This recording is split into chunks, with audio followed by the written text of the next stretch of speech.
আমাদের teacher shortage রয়েছে, সেগুলিতে আমরা রেগুলার টিচার নিচ্ছি, শর্টেজ ফিল আপ করছি। বাংলা, ইতিহাস, দর্শন সহ 6 বিষয়ে স্নাতক সম্মান কোর্সের কোনো বিষয় বাতিলের আলোচনায় হয়নি বলে জানিয়েছেন শিক্ষামন্ত্রী আনম এহসানুল হক মিলন। মঙ্গলবার সচিবালয়ে গণমাধ্যমে প্রকাশিত সংবাদের বিষয়ে জানতে চাইলে তিনি সাংবাদিকদের কাছে এ মন্তব্য করেন। এই ধরনের কোনো প্ল্যানই হয়নি যে কমানো হবে, কার্টেল করা হবে, ক্লোজ করা হবে, এই ধরনের কোনো আলোচনাই হয়নি। মন্ত্রী বলেন, আমার জানা মতে এরকম কোনো আলোচনাই হয়নি। আর বাংলা তো মাতৃভাষা, এটা কি বাদ দেওয়া যেতে পারে এমন কোনো আলোচনা হয়নি আমার জ্ঞাতসারে। মান অনুযায়ী আমরা সাবজেক্ট ইনক্লুড করবো, এটা তো ওয়ার্ল্ড ডিমান্ড। কারিগরি শিক্ষাকে গুরুত্ব দেওয়া হচ্ছে উল্লেখ করে মন্ত্রী বলেন, কিন্তু বাংলা, দর্শন, ইতিহাস বাদ পড়বে এ আলোচনা আমরা কোথাও শুনিনি এবং আমরা কোথাও করিনি।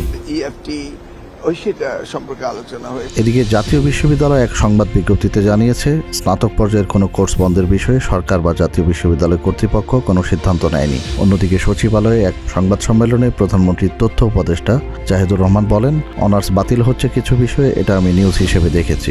আমাদের সরকারের দিক থেকে অফিসিয়ালি জানানোর আগ পর্যন্ত এরকম কোনো নিউজকে আমি গুরুত্ব না দেওয়ার জন্য বলবো। বাংলা, ইতিহাস, দর্শন সহ 6 বিষয়ে স্নাতক থাকবে না, এমনটিও মনে করেন না ডাক্তার জাহেদ।